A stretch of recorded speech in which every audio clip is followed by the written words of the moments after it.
Saya di sini ingin menjelaskan ulasan saya tentang ruang lingkup administrasi kepegawaian. Berbicara soal administrasi, apa sih menurut kalian administrasi itu? Dari info yang saya dapatkan, administrasi ialah suatu bentuk usaha dan kegiatan yang berkaitan dengan pengaturan kebijaksanaan untuk mencapai tujuan. Menurut salah satu pendapat ahli, Arthur Ger, menyatakan bahwa administrasi adalah fungsi tata penyelenggaraan terhadap komunikasi dan pelayanan warga suatu organisasi. Tenaga kerja. Soal tenaga kerja. Berbicara tenaga kerja, menurut kalian tenaga kerja itu apa sih? Tenaga kerja ialah penduduk dalam usia kerja yang siap melakukan pekerjaan, antara lain mereka yang sudah bekerja, mereka yang mencari pekerjaan, mereka yang bersekolah, dan mereka yang mengurus rumah tangga. Menurut pendapat Sumitro Djosodikusumo tahun 1987, tenaga kerja ialah semua orang yang bersedia dan sanggup bekerja, termasuk mereka yang menganggur meskipun bersedia dan sanggup kerja, dan mereka yang menganggur terpaksa akibat tidak ada kesempatan kerja. Kebutuhan akan tenaga kerja dapat juga disebut dengan kesempatan kerja. Nah, kesempatan kerja itu sendiri ialah suatu keadaan yang menggambarkan terjadinya lapangan kerja atau pekerjaan untuk diisi pencari kerja. Kesempatan kerja di Indonesia dijamin dalam Undang-Undang Dasar 1945 pada pasal 27 ayat 2 yang berbunyi, tiap-tiap warga negara berhak atas kepercayaan dan penghidupan yang layak. Itu ulasan dan penjelasan dari saya tentang ruang lingkup administrasi pegawaian. Selanjutnya akan dilanjutkan oleh teman saya. Terima kasih. Assalamualaikum warahmatullahi wabarakatuh. Perkenalkan, nama saya Salaisa Fatihah dari kelas 11 OTKP 1. Di sini saya akan mengulas materi OTK kepegawaian pada bagian 7 dan 8. Pegawai negeri adalah unsur aparatur negara, abdi negara, dan abdi masyarakat yang penuh kesetiaan dan ketaatan kepada Pancasila. Undang-Undang Dasar tahun 1945, Negara, Pemerintahan, dan Pembangunan. Pasal 3 Undang-Undang Nomor 8 tahun 1974. Aparatur sipil negara yang selanjutnya disingkat ASN adalah profesi bagi pegawai negeri sipil dan pegawai pemerintah dengan perjanjian kerja yang bekerja pada instansi pemerintah.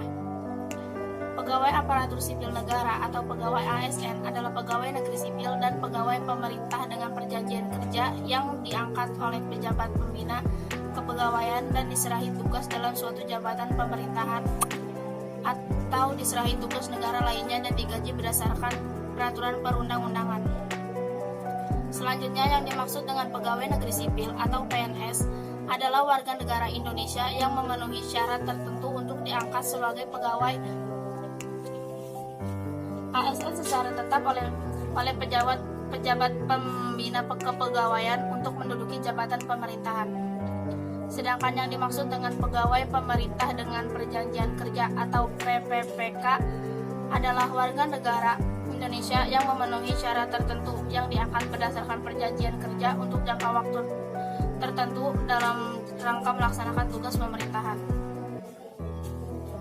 Administrasi kepegawaian pada dasarnya adalah proses yang paling dasar dalam pengumpulan informasi yang berhubungan dengan sistem kepegawaian. Adapun administrasi kepegawaian dapat dirumuskan sebagai berikut. Sebagai ilmu, mempelajari segenap proses penggunaan tenaga manusia sejak penerimaan hingga pemberhentiannya.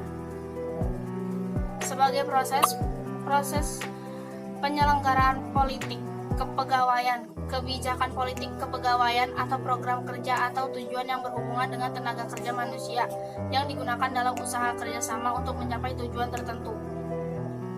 Sebagai fungsi mengatur dan mengurus penggunaan tenaga kerja manusia dalam suatu usaha kerjasama kelompok manusia untuk mencapai tujuan tertentu yang meliputi kegiatan A. Merumuskan tujuan dan sasaran pokok kebijaksanaan politik, dan B. Menyusun organisasi untuk penyelenggaraan pelaksanaan tujuan dan sasaran pokok atau kebijakan politik.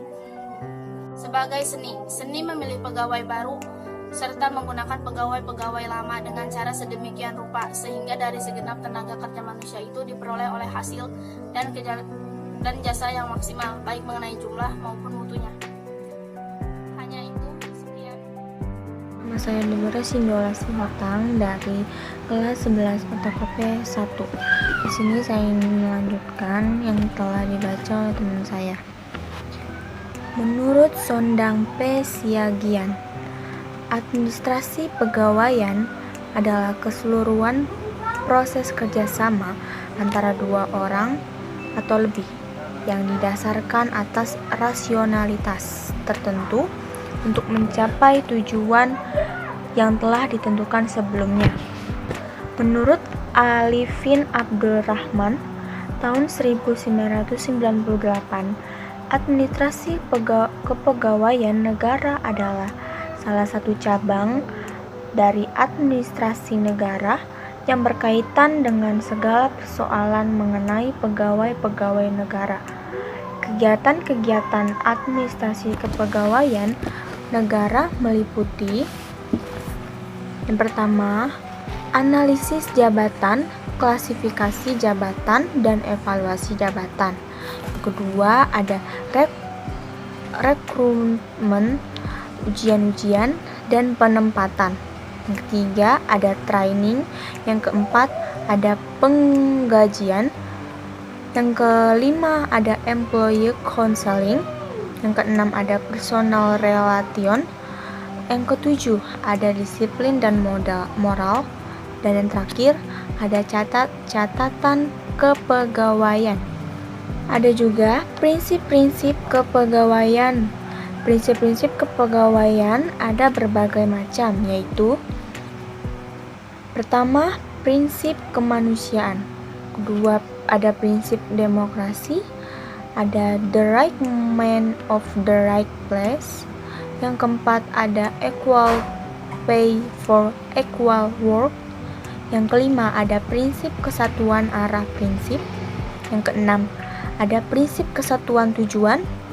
Dan ketujuh, prinsip komando. Sampai di situ saja yang saya baca. Terima kasih. Selamat siang, nama saya Dwi Ria Priyana Manik dari kelas 11 OTKP 1. Di video ini saya akan melanjutkan ulasan yang sudah teman-teman saya sampaikan.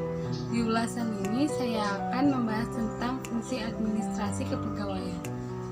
Oke, fungsi administrasi kepegawaian dibagi menjadi dua bagian, antara lain sebagai berikut. 1. Fungsi teknis. Fungsi teknis administrasi kepegawaian pada hakikatnya melakukan dua fungsi, yaitu fungsi manajerial dan fungsi operatif atau teknis. Fungsi manajerial berkaitan dengan pekerjaan pikiran atau menggunakan pikiran dalam kurung mental yang meliputi perencanaan, pengorganisasian, pengarahan, dan pengendalian pegawai. Sedangkan fungsi operatif atau teknis berkaitan dengan kegiatan-kegiatan yang dilakukan dengan fisik yang meliputi pengadaan, pengembangan, kompensasi, integrasi, pemeliharaan, dan pemensiunan pegawai. 2. Fungsi umum administrasi kepegawaian. Dalam fungsi umum administrasi kepegawaian terdapat perencanaan pegawai, pengorganisasian pegawai, pengarahan pegawai, dan pengendalian.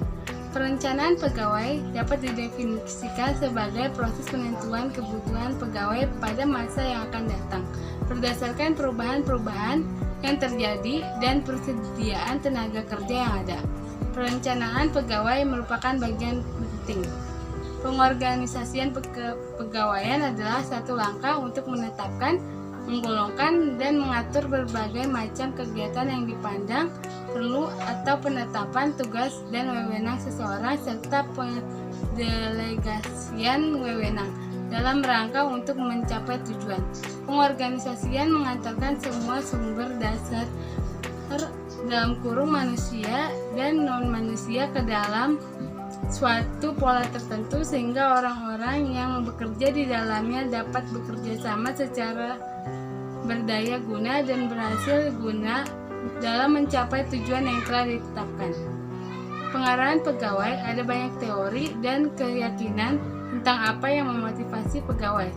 Secara keseluruhan, tidak ada kesepakatan tentang motivasi. Yang terakhir, pengendalian, pegawai pengawasan sebagai bagian dari pengendalian merupakan proses pengukuran dan penilaian tingkat efektivitas kerja pegawai dan tingkat efisien penggunaan sarana kerja dalam memberikan kontribusi pada pencapaian tujuan organisasi. Setiap kegiatan pengawasan memerlukan tolok ukur atau kriteria untuk mengukur tingkat keberhasilan dalam bekerja yang dalam penilaian kinerja disebut standar pekerja. Standar adalah suatu kriteria atau model baku yang akan dibandingkan dengan hasil nyata. Banyak jenis standar yang dapat digunakan dalam pengendalian kegiatan-kegiatan kepegawaian. Itu saja ulasan dari saya dan teman-teman. Sekian dan terima kasih.